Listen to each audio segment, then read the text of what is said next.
Então tá, pessoal, vamos iniciar uma aula sobre a fisiologia da contração muscular, para entendermos o que acontece no músculo, nas células, para que se dê de fato a contração a nível molecular. Então, iniciando, vamos falar primeiro sobre a célula muscular, quais são seus componentes e suas características. Antes disso, vamos falar dos termos que se referem à célula muscular. Célula muscular é sinônimo de fibra muscular. Então, quando vocês ouvirem fibra muscular ou célula muscular, saibam que se tratam da mesma coisa. A membrana plasmática da célula muscular a gente chama de sarcolema.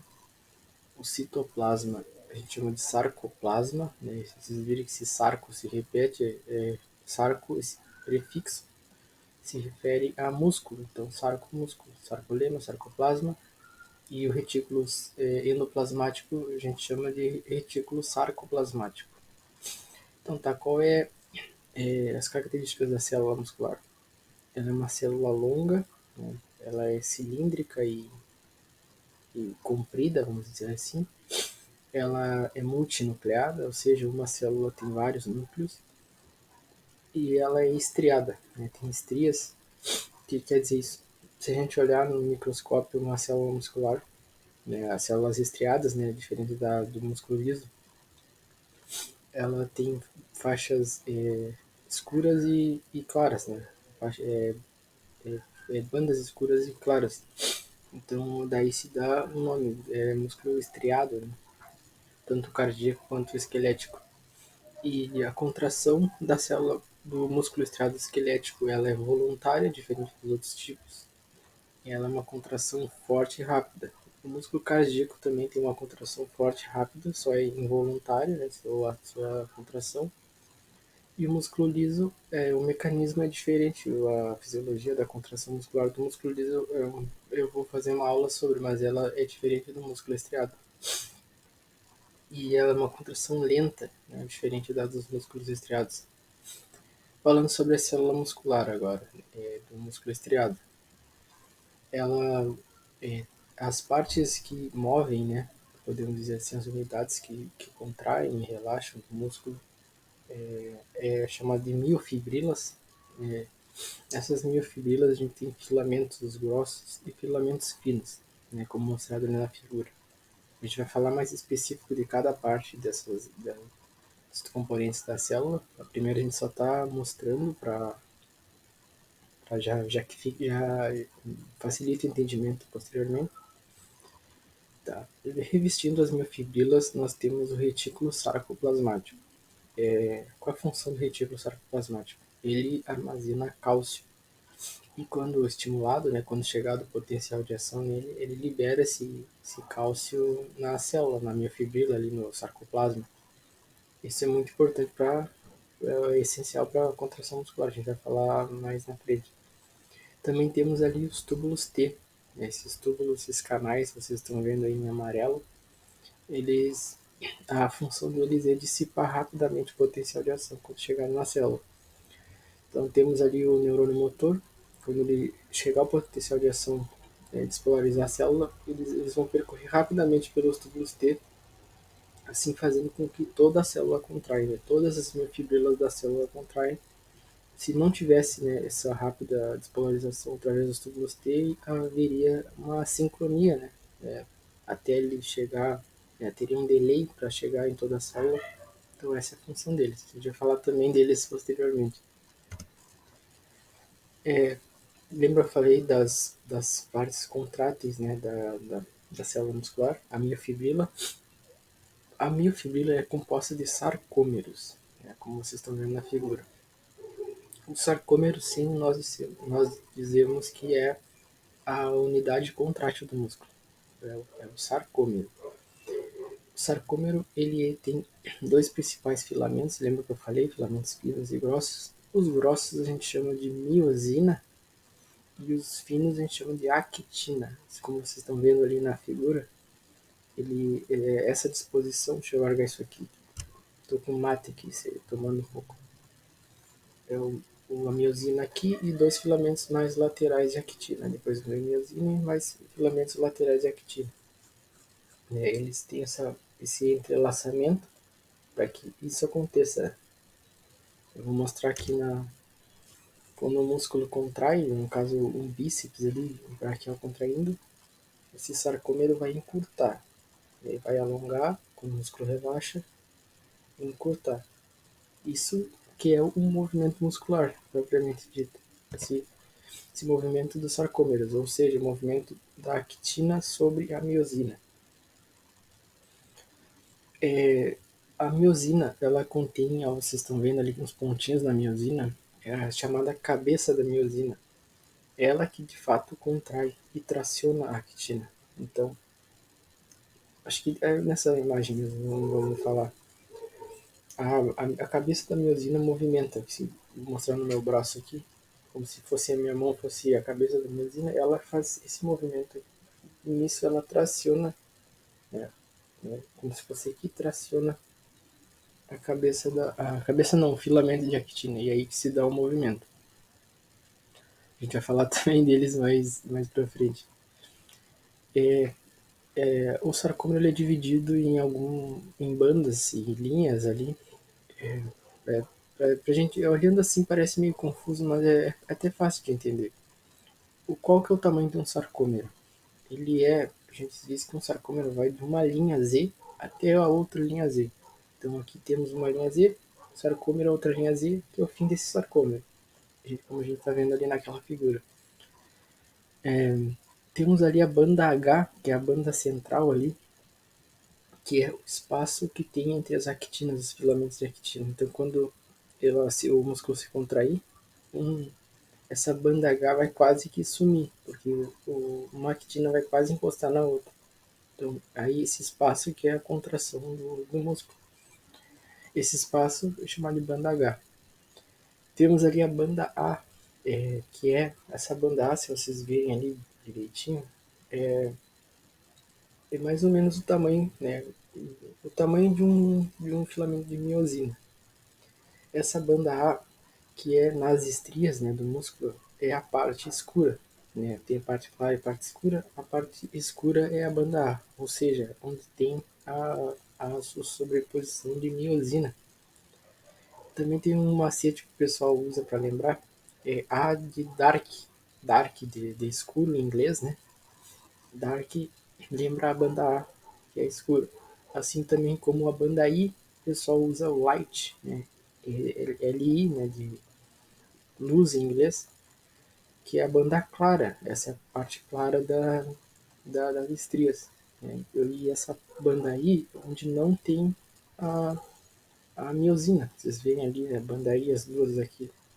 Onde não tem a miosina é a banda I. Só tem filamentos de actina.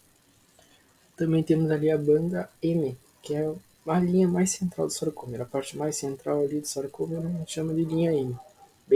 Bem fácil de entender até, né, pessoal? Já mostrei essa figura para vocês, né? No caso, o sarcômero em curto. Este é o movimento muscular. Lembra da banda H? A banda H praticamente some quando há um encurtamento do músculo.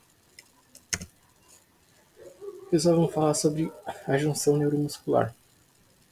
É como se dá o movimento. A gente falando de músculo estriado esquelético, lembra que o sinal, né, primário sai lá do córtex motor, lá no giro pré-central, ele vai percorrer, vai chegar primeiro no neurônio motor, vai chegar lá na medula espinhal. Qual parte da medula espinhal? No cono anterior da medula. Lembra da medula? A parte dos conos anteriores é a parte do motora, efetora, e a parte posterior é a parte sensitiva, onde chegam os sinais sensitivos do corpo. Mas falando do músculo, vai chegar lá no cono anterior, aí vai se ligar um segundo neurônio motor, a gente chama de segundo neurônio motor, e aí esse sim vai se ligar ao músculo. E aí nós temos uma, como é que eu posso dizer, uma parte importante, assim, uma nomenclatura, me vem a palavra importante, da junção neuromuscular, que é a unidade motora. que é uma unidade motora, como vocês estão vendo ali na figura mais de baixo? É um neurônio e suas ramificações, né? E todas as células que ele inerva. Então, na figura ali, pegando exemplo a figura, ele inerva mais ou menos, ele vem dizer que tem umas 12 células ali. Então, ele inerva, então, uma unidade motora, nesse caso seria esse neurônio mais as suas 12 células inervadas.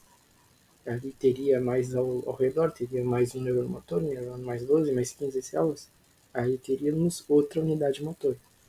Então, quando vocês ouvirem unidade motor, é disso que se trata. Naquela. Só vou tomar um golezinho aqui que eu de falar me seca a garganta um pouquinho.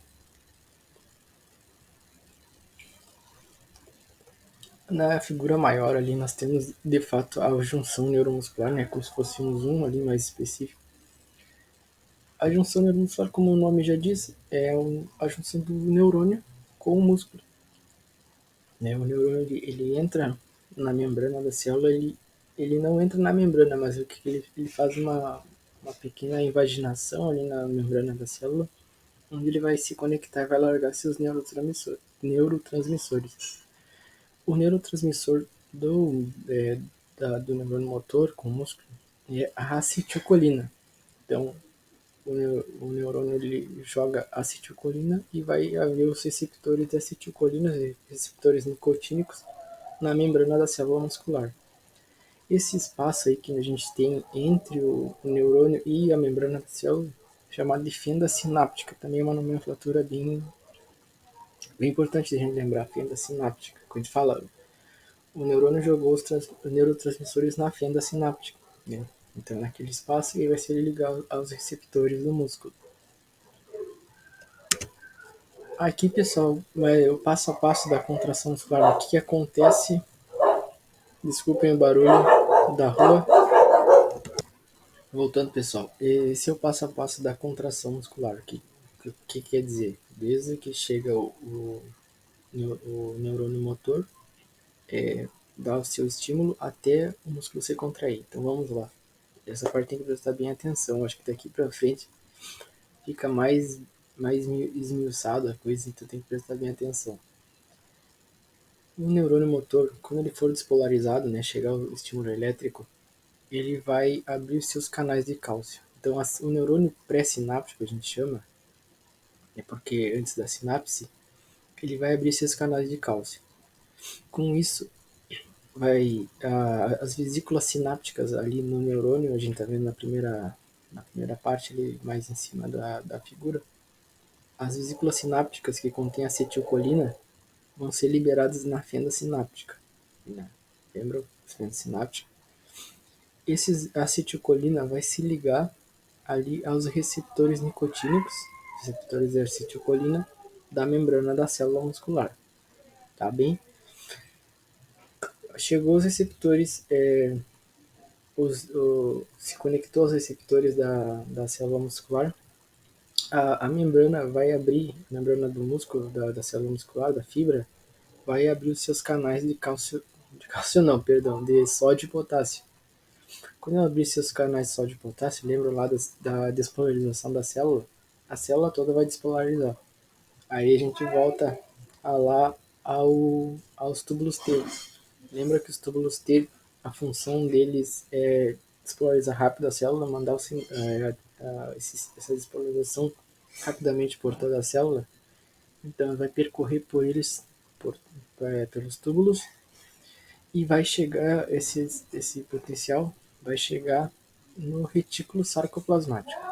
Aqui a gente tem uma figura melhor de entender ali, o retículo sarcoplasmático em azul. Lembra também que eu falei que eles armazenam cálcio? Então, quando eles forem despolarizados, os canais de cálcio vão abrir e eles vão liberar o cálcio na miofibrila, né, no sarcoplasma. Aí vamos no passo a passo. Chegou o potencial de ação, liberou o cálcio do retículo sarcoplasmático. Aqui nessa figura nós temos como que é os filamentos de actina e miosina. Lembra que eu falei? Nos filamentos de actina nós não temos apenas actina, nós temos mais duas proteínas importantes de falar, que é a troponina, que é representada ali em vermelho, aquelas bolinhas vermelhas é a troponina, e a tropomiosina, que são parecem uns cordões ali em preto, revestindo a actina, os filamentos de actina. Aquele é tropomiosina, tá? Prestem atenção. O que acontece?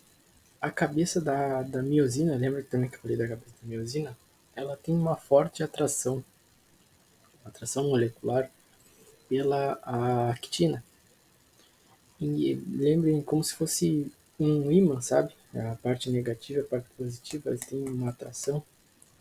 Assim é a cabeça da miosina com a actina. Então, a tropomiosina ela tem a função de não deixar isso acontecer, de afastar, né? Imagina, eu tenho uma aqui, outra aqui, né? Como se eu colocasse uma barreira. Então, a tropomiosina é uma barreira para não deixar a actina a miosina se conectar à actina. Agora vamos voltar. Quando o cálcio for liberado lá do retículo sarcoplasmático e se ligar à troponina, a troponina ela está ligada à tropomiosina. Ela vai mudar sua conformação. Olhem ali na figura como ela está mais na vertical assim e fica na horizontal, né? Representando a sua mudança da conformação. E isso ela vai puxar, vamos dizer assim, vai puxar a tropomiosina e ela vai tirar essa barreira. Então, o que acontece quando tirar essa barreira? A cabeça da miosina vai se conectar, vai tracionar o filamento de actina. E aí se dá a contração muscular. Isso que é a contração muscular. A actina tracionando por essa atração, né, atração molecular, a filamento de actina. Só que ela não faz isso apenas uma vez. Ela faz isso, ela vai. Eu quero mostrar aqui na câmera. Ela vai, mas aqui, ó. Vai e faz isso repetidas vezes, tracionando todo o filamento de actina. Aí você não precisa, tá, mas como que ela vai e volta se ela tem uma ligação ali, uma atração? Aí vem a parte do ATP, né, pessoal? Lembra, o músculo gasta ATP para gerar movimento. O ATP, ele como se ele voltasse a cabeça da miosina para o lugar. E é como se a miosina fosse uma catapulta, sabe? Sabe a catapulta que puxa, puxa, puxa, ela armazena energia em potencial e larga, ela vai lá. Assim o ATP, quando ele se liga à cabeça da miosina, por ATPases ali, ela desfosforila o ATP, isso solta muita energia e a cabeça da miosina volta para o lugar. E aí ela vai e volta, vai. Quando chega aqui, a ATP conecta, ela volta para o lugar. Ela voltou, a ATP conecta aqui, ela volta para o lugar.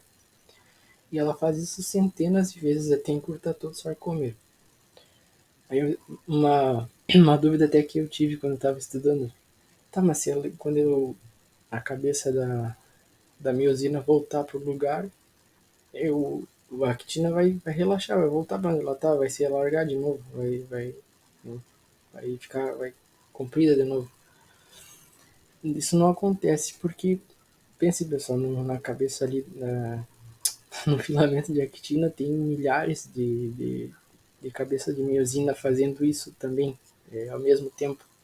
Então, no momento que um ATP tiver um ATP não, perdão, uma cabeça de miosina estiver voltando para o lugar, tem outros milhares de cabeças de miosina segurando ela na posição. Então, isso, né? Então, é um revezamento ali que acontece e aí ela não volta para o lugar. E é isso ele consegue tracionar a cabeça da actina aí, e ocorre a contração muscular. Isso a gente falou da contração, né? Tá, e agora no relaxamento, como é que acontece? Lembra? O cálcio se liga à troponina, a troponina muda, puxou a tropomiosina e aí houve a contração. No relaxamento, o perdão, o potencial de ação vai cessar. Com isso, as bombas de cálcio que tem no retículo sarcoplasmático vão bombear rapidamente todo o cálcio do sarcoplasma para dentro do retículo sarcoplasmático novamente. Né? Por um transporte ativo, transporte com gasto de energia, rapidamente transportam o cálcio para dentro. E aí acontece o inverso, como a gente está vendo. O cálcio sai da troponina, a troponina volta àquela conformação e coloca a barreira, vamos dizer assim, né, que é a tropomiosina, e aí o músculo relaxa. E aí, né, como todas as cabeças de miosina vão voltar para o lugar, o sarcômero fica grande, né, vamos dizer assim, fica relaxado, ganha comprimento de novo. Aí, a fim de curiosidade mesmo, a troponina ela tem três partes, ela é dividida, são três proteínas. A troponina C, que é a troponina que se liga ao cálcio, bem dizer assim, um receptor de cálcio. A troponina T é bem fácil de lembrar, que é ligada à tropomiosina, a C é ligada ao cálcio e a troponina I é ligada à actina. Então, até na figura mostra ali quando ela recebe o cálcio, muda a conformação e aí há um movimento ali, bem interessante de ver. Aí nesse videozinho bem legal de entender, olha lá, vamos pegar do começo, tá? Mas aí eu ligo o cálcio e a cabeça da miosina se mexeu. Ó, chegou o potencial de ação, o retículo sarcoplasmático vai largar o cálcio ligou a troponina, tirou a tropomiosina do lugar da barreira e houve a contração muscular.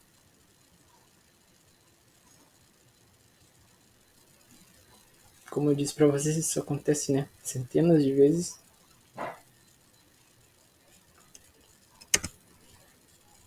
Deixei um videozinho mais pro final, que eu acho que depois a explicação fica mais fácil de entender. Chegou o potencial de ação lá no neurônio pré-sináptico.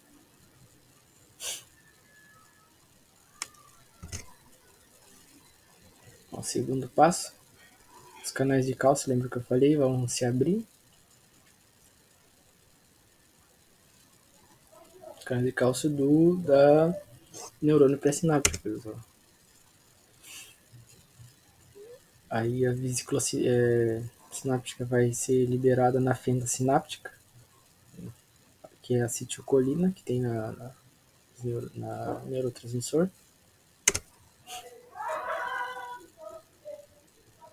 Os barulhos aqui em casa. A acetilcolina vai se ligar aos receptores de acetilcolina na membrana da célula muscular.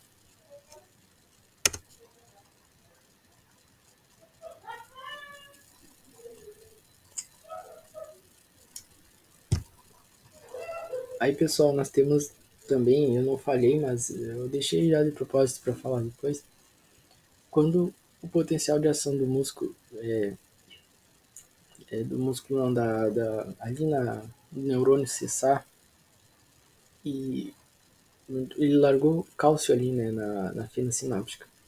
Esse cálcio residual, ou esse cálcio que ficar ali na fenda sináptica, rapidamente vai ser degradado pela acetilcolinesterase, como vocês estão vendo ali. Esse ase, né, é um sufixo que quer dizer que é uma enzima. Então ela vai ali e quebra a acetilcolina para que não haja de novo a contração muscular, né? Porque se ficasse cálcio ali nos receptores, eles iam continuar despolarizando a célula muscular e continuar havendo contração. Então, né, na hora eles já limpam ali a fenda sináptica.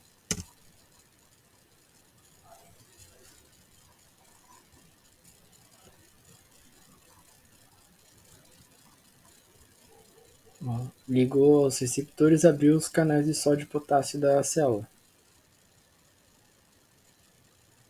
Aí vai despolarizar a célula.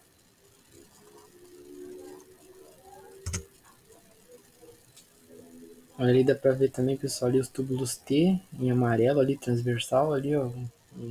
Vai percorrer por eles ali a despolarização. Também em roxo ali a gente vê o retículo sarcoplasmático e a miofibrila mais embaixo.